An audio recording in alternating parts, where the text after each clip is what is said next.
من الشیطان الرجیم بسم اللہ الرحمن الرحیم۔ مومن کرام، سب سے پہلے ہم نواز رسول حضرت امام حسن مجتبیٰ علیہ السلام کی ولادت باسعادت کی مبارکباد پیش کرتے ہیں۔ آج کا ہمارا موضوع یہ رہے گا کہ حضرت امام حسن مجتبیٰ کو کریم اہل بیت کیوں کہا جاتا ہے۔ سب جانتے ہیں کہ ائمہ السلام میں سے سبھی کریم تھے، سبھی سخی تھے، سبھی دینے والے تھے، لیکن بطور خاص حضرت امام حسن مجتبیٰ علیہ السلام کو کریم اہل بیت کہا جاتا ہے، اور اس کی بہت ساری وجوہات ہیں۔ انشاءاللہ کبھی اور موقع ملا تو کریم کے معنی پر بھی گفتگو ہوگی کہ کریم کا مطلب نیک اور شریف بھی ہوتا ہے، حسین و جمیل بھی ہوتا ہے، اور ساتھ ساتھ سخی کے معنوں میں بھی استعمال ہوتا ہے، اور ہمارے ائمہ السلام وہ ہیں کہ جو سبھی معنوں کے اندر کریم اہل بیت کہلانے کے لائق ہے۔ لیکن بالخصوص حضرت امام حسن مجتبیٰ علیہ السلام چونکہ ان کا دسترخوان بہت وسیع ہوتا تھا اور کوئی بھی ان کے در سے خالی ہاتھ نہیں جاتا تھا، اس لیے بطور خاص امام حسن مجتبیٰ علیہ السلام کو کریم اہل بیت کہا گیا۔ اور پھر امام کی زندگی میں جا بجا کئی سارے واقعات متعدد مقامات پر نظر آتے ہیں کہ انہوں نے نہ صرف یہ کہ عام مسلمانوں کی مدد فرمائی ہے اور عام انسانوں کی جو غیر مسلم ہیں ان کی مدد فرمائی ہے، اور کتنے ہی ایسے ہیں کہ جو ان کی وجہ سے اور ان کی سخاوت کو دیکھ کر مسلمان ہوئے ہیں۔ کسی غلام کو آزاد کیا اور اسے بہت عطا کیا تو اس نے اپنا دین چھوڑ کر امام حسن مجتبیٰ علیہ السلام کی دین کو اختیار کیا، اور اسی طریقے سے حتیٰ جانوروں کو بھی امام حسن مجتبیٰ علیہ السلام اپنے دسترخوان سے کھلایا کرتے تھے۔ اور کسی نے جب یہ دیکھ کر اعتراض کیا کہ اے امام حسن، آپ جو نوالا خود کھا رہے ہیں وہی سامنے کتے کو بھی پھینک رہے ہیں، یعنی جو ہماری نگاہ میں شاید ہو سکتا ہے کہ بڑا خوفناک جانور ہو یا نجس جانور ہو بالآخر، لیکن امام حسن مجتبیٰ علیہ السلام نے کیا خوبصورت جواب دیا، کہا کہ مجھے شرم محسوس ہوتی ہے کہ کوئی مخلوق خدا میرے سامنے بھوکی ہو اور وہ مجھے دیکھے اور میں پیٹ بھر کر کھانا کھا لوں۔ تو امام حسن مجتبیٰ علیہ السلام کی سخاوت مشہور تھی۔ امام حسن مجتبیٰ علیہ السلام نے ساتھ ساتھ ایک اور چیز جو بطور خاص ہمیں اور آپ کو درس دیا، وہ یہ ہے کہ انسان جب دینے والا ہو تو یہ محسوس نہ کرے کہ اس کے پاس خود کا جو مال ہے اور خود کا جو سرمایہ ہے اس میں سے دے رہا ہے، بلکہ یہ جان لے کہ جو پروردگار نے عطا کیا ہے اسی میں سے اس کے راستے میں خرچ کر رہا ہے۔ اسی لیے جب امام حسن مجتبیٰ علیہ السلام سے کسی نے یہ سوال کیا کہ اے امام حسن، آپ ہر ایک کو عطا فرماتے ہیں اور کسی بھی سائل کو خالی ہاتھ نہیں لوٹاتے، ایسا کیوں ہے؟ تو امام حسن مجتبیٰ علیہ السلام نے بڑی اس کی خوبصورت وجہ بیان فرمایا کہ دیکھو، میں بھی کسی کی بارگاہ کا سائل ہوں۔ تم اگر میرے در پر آ کر سوالی بنتے ہو تو میں بھی کسی کے در پر جا کر اور کسی کی بارگاہ میں جا کر سوالی بنتا ہوں۔ اگر میں کسی سائل کو خالی ہاتھ نہیں لوٹاتا تو مجھے امید ہے کہ جس کی بارگاہ میں بھی سائل بن کر جاتا ہوں وہ بھی مجھے محروم نہیں کرے گا اور وہ بھی مجھے خالی ہاتھ نہیں لوٹائے گا۔ تو امام حسن مجتبیٰ علیہ السلام نے یہ بھی ہمیں درس دیا ہے کہ یہ جو مال اگر انسان کو نصیب ہوا ہے تو یہ اس کا مال نہیں ہے، خدا نے دیا تھا، تو اسی کے دیے ہوئے رزق میں سے انسان خدا کی راہ میں خرچ کر رہا ہے۔ اور پھر امام حسن مجتبیٰ علیہ السلام نہ صرف یہ کہ دیتے وقت بہت زیادہ دیا کرتے تھے جو اس کی امید سے زیادہ ہوتا تھا، بلکہ ایک اور بات کا بھی خیال فرمایا کرتے تھے کہ اگر دے رہے ہیں تو کسی پر احسان نہیں جتلاتے تھے اور اس کی عزت کا خیال رکھتے تھے، اس کی تکریم کا، اس کے احترام کا خیال رکھتے تھے، کیونکہ قرآن کریم کی آیت ہے وَلَقَدْ كَرَّمْنَا بَنِي آدم، ہم نے بنی آدم کو محترم بنایا ہے۔ تو چاہے وہ کسی بھی طیف سے اور کسی بھی شعبے سے تعلق رکھنے والا ہو، اگر پروردگار نے اسے دنیا میں غریب کر دیا ہے تو اس کا یہ مطلب نہیں کہ ہم اس کا مذاق اڑائیں یا اسے ذلیل کریں۔ اگر ہم اس پر کچھ خرچ کر رہے ہیں تو اس کا یہ مطلب نہیں ہے کہ ہمیں اس کو ذلیل کرنے کا حق حاصل ہے۔ لہٰذا امام حسن مجتبیٰ علیہ السلام سائلوں کی تکریم بھی بہت فرمایا کرتے تھے۔ اسی لیے ایک مقام سے جب گزر رہے تھے اور غریبوں اور فقیروں کا ایک ٹولہ بیٹھا ہوا تھا تو انہوں نے امام حسن مجتبیٰ کو دیکھ کر کہا، اور شاید مزاحاً کہا کہ اے نواز رسول، آپ بھی ہمارے ساتھ بیٹھ جائیے اور ہمارے ساتھ کھانا تناول فرمائیے۔ تو امام حسن مجتبیٰ علیہ السلام نے کوئی بھی ایسا اشارہ نہیں دیا کہ جس سے ان کی عزت نفس پر حرف آتا ہو، اور آ کر نواز رسول بیٹھ گئے ان کے ساتھ دسترخوان پر، اور جو کچھ وہ کھا رہے تھے نواز رسول بھی انہیں کے ساتھ تناول فرماتے رہے۔ اور پھر عجیب جملہ شاہ فرمایا، دیکھیں یہ تو ایک مرحلہ ہے، پھر دوسرا مرحلہ کیا تھا؟ امام حسن مجتبیٰ علیہ السلام نے فرمایا، اب تم ہمارے گھر کے مہمان بنو، تم نے ہمیں دعوت دی تھی، ہم تمہارے گھر کے مہمان بن گئے، تمہارے پاس آ کر مہمان بن گئے، اب تم ہمارے پاس آ کر مہمان بننا۔ اور پھر یہ فقراء امام حسن مجتبیٰ علیہ السلام کی خدمت میں جب آئے تو ان کے لیے بہترین دسترخوان سجایا اور ان کی بہت زیادہ خاطر تواضع کی اور ان کی عزت نفس کا بہت زیادہ خیال رکھا۔ البتہ بعض ایسے حالات آ جاتے ہیں کہ جب انسان کو بتانا پڑتا ہے کہ دیکھیں اگر سامنے والا دشمنی میں یا اسلام کو نقصان پہنچانے کی خاطر کوئی کام کرنے والا ہے تو وہاں بتانا پڑتا ہے کہ دیکھو ہم مسلمان وہ ہیں، ہم شیعان حیدر کرار وہ ہیں کہ جنہیں پروردگار نے خاص عزت عطا فرمائی ہے کہ جو ہمارے دشمنوں کو اور کافروں کو نصیب نہیں ہوئی ہے. جو ہمارے مقابلے پر آئے گا تو اسے پھر ویسا جواب بھی دیا جائے گا. لہذا امام حسن مصطفیٰ علیہ السلام کو وہ واقعہ بھی بہت مشہور ہے. میں آپ کی خدمت چند فقروں میں عرض کرنے کی کوشش کر رہا ہوں کہ سرکار جب مدینہ میں موجود تھے اور حاکم شام آیا اور اس نے اعلان کیا کہ اب جو بھی ہمارے دربار میں آئے گا اسے ہم آج کے دن جو وہ مانگے گا ہم اسے دیں گے. اور لوگ آتے رہے، مانگتے رہے،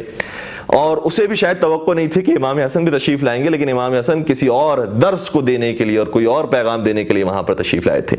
اور جب امام حسن مصطفیٰ علیہ السلام پہنچے تو حاکم شام پہلے تو خوش ہو گیا اور سمجھنے لگا کہ آج مجھے بتانے کا موقع ملے گا کہ آج میں کتنا دے سکتا ہوں اور آج بڑا کون ہے ہم میں سے. لیکن جب اس نے بہت سارے درہم و دینار، اور روایتوں کے اندر اس کی مختلف تعداد ملتی ہے، جب امام حسن علیہ السلام کی خدمت میں پیش کر دیے تو امام حسن مصطفیٰ علیہ السلام کو دیتے ہوئے کہنے لگا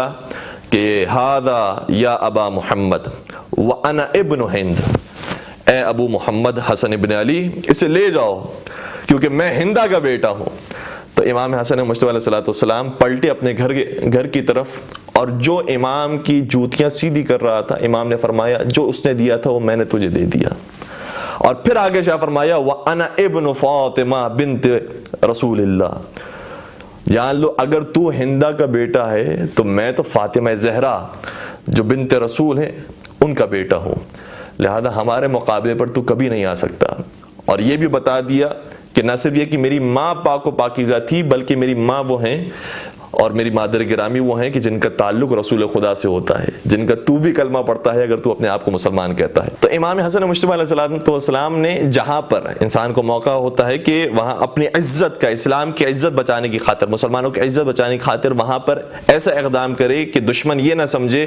کہ ہم اگر تواضع کا مظاہرہ کر رہے ہیں تو نعوذ باللہ ہم کوئی رسوا ہیں یا ذلیل ہیں یا ان کے سامنے ہم بہت بیچارے ہیں.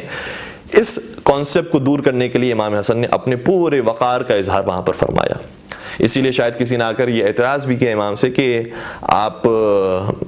غرور میں مبتلا ہیں، آپ تکبر کر رہے ہیں. اب دیکھیں بعض لوگ ایسے ہوتے ہیں کہ جو بلا وجہ اعتراض کرتے ہیں، اور اعتراض کرنے والے ہمیشہ رہتے ہیں، چاہے وہ حضرت آدم علیہ السلام ہو، حضرت نوح علیہ السلام ہو، حضرت ابراہیم ہو، حضرت موسیٰ ہو، حضرت عیسیٰ ہو، نبی اکرم کی ذات گرامی ہو، مولا متقیان ہو، تمام ہی نیک افراد پر اعتراض کرنے والے ہمیشہ باقی ہوتے ہیں.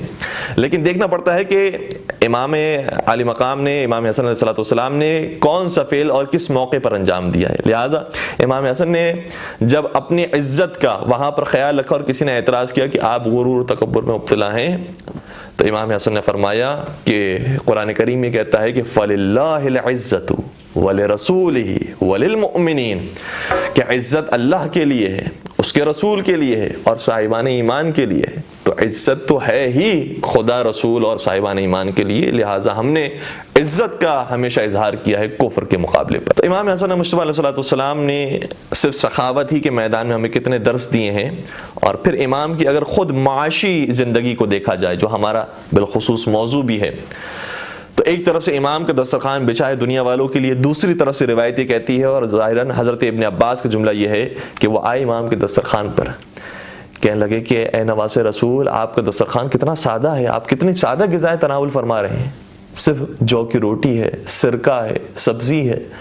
یہ آپ کتنا معمولی اور سادہ غذا تناول فرما رہے ہیں. تو امام حسن مصطفیٰ علیہ السلام نے شاہ فرمایا کہ تم نے ابھی ہمارا دسترخوان دیکھا ہے، ہمارے بابا علی مرتضیٰ کا دسترخوان نہیں دیکھا. اگر تم ان کا دسترخوان دیکھتے تو پہچانتے کہ علی کسے کہا جاتا ہے، ہم انہی کے صاحبزادے ہیں، ہم انہی کے اولاد ہیں. اور جب خلیفۃ المسلمین امیر المؤمنین اس طریقے سے زندگی گزارتے ہیں تو ان کی حکومت میں رہنے والے باشندوں کی بھی ذمہ داری یہ ہے کہ اپنے امیر کے مطابق زندگی گزاریں. لہٰذا امام حسن مجتبی دنیا والوں کو دینے کے باوجود بھی خود بہت زیادہ سادہ زندگی کرتے تھے. ایک اور بس نقطے کی طرف ہم اشارہ کریں گے اور بات کو مکمل کر دیں گے. ایک روایت یہ موجود ہے جس کے اوپر تھوڑا سا ہمیں تبصرہ کرنا ہے، وہ یہ ہے کہ امام حسن علیہ السلام نے اپنی زندگی میں 3 مرتبہ اپنے گھر کا آدھا سامان رائے خدا میں انفاق کر دیا. اور اور اسی طریقے سے روایت میں موجود ہے کہ امام حسن نے اپنی زندگی میں 2 مرتبہ اپنے گھر کا سارا سامان رائے خدا میں انفاق کر دیا۔ تو بعض لوگ یہ اعتراض کرتے ہیں کہ یہ تو قرآن کریم کے مطابق محسوس نہیں ہوتا کہ انسان سب کچھ دے دے رائے خدا میں۔ تو جی ہاں، بالکل ایسا ہی ہے، ہمیں روایتوں کو قرآن کریم کی آیت کے سامنے پیش کرنا پڑے گا، اس کے بعد ہم نتیجہ نکال سکتے ہیں۔ دیکھیں خود اس روایت کے اندر موجود ہے کہ امام نے اپنے گھر کا آدھا سامان دے دیا یا گھر کا پورا سامان بھی دے دیا، تو ہمیں نہیں معلوم کہ امام کے اور کتنے گھر موجود تھے، یا امام کے گھر کے علاوہ اور جو دیگر باغات اور دیگر زمینیں تھی اس کے اندر امام کے پاس کتنا مال موجود تھا، کیونکہ قرآن کریم کی آیت یہ ہے کہ الذین اذا انفقوا لم یسرفوا ولم یقتروا وکان بین ذلک قواما۔ یہ مومنین کی شان ہے کہ جب انفاق کرتے ہیں تو نہ اسراف سے کام لیتے ہیں اور نہ اپنے ہاتھوں کو بند کر دیتے ہیں اور تنگ کر لیتے ہیں، وَقَانَ بَيْنَ ذَلِكَ قَوَامًا، بلکہ درمیان کا راستہ اختیار کرتے ہیں۔ تو امام حسن مجتبی علیہ السلام نے بھی درمیان کا راستہ ہمیشہ اختیار کیا ہے، اور درمیان کا راستہ اختیار کرنے کا یہ مطلب نہیں کہ انسان اپنے پاس سب کچھ لے کے بیٹھ جائے، بلکہ جتنا انفاق کر سکتا ہے انفاق کرنے کی کوشش کریں۔ اور اسی طریقے سے نبی اکرم کو بھی باقاعدہ قرآن کریم کی آیت یہ کہتی ہے کہ وَلَا تَجْعَلْ يَدَكَ مَغْلُولَةً إِلَىٰ عُنُقِكَ وَلَا تَبْسُطْهَا كُلَّ الْبَسْطِ فَتَقْعُدَ مَلُومًا مَحْسُورًا۔ اے حبیب، آپ بھی اپنے ہاتھوں میں جو کچھ ہے وہ سب نہ رائے خدا میں انفاق کرتے ہیں، اور نہ ہی اپنے پاس سب کچھ سمیٹ کر بیٹھ جائیں، کچھ نہ دیں، بلکہ درمیان کے راستے کو اختیار کریں تاکہ انسان ملامت کے ساتھ اور حسرت کے ساتھ نہ بیٹھے۔ امام حسن مجتبی علیہ السلام کی زندگی سے ہمیں درس ملتا ہے کہ انسان انفاق کرے، اور انفاق کے اندر نہ اسراف کرنے والا ہو، نہ اپنے ہاتھوں کو بند کر لینے والا ہو، اور جب انفاق کرے تو دوسروں کی تکریم کا، عزت کا خیال رکھے، اور جب دشمن اسلام کی بات ہو تو انہیں جواب بھی دیا جائے۔ پروردگار سے دعا کرتے ہیں کہ پروردگار سیرت امام حسن مجتبی علیہ السلام پر ہم سب کو عمل پیرا ہونے کی توفیق عطا فرما۔ وآخر دعوانا الحمد للہ رب العالمین۔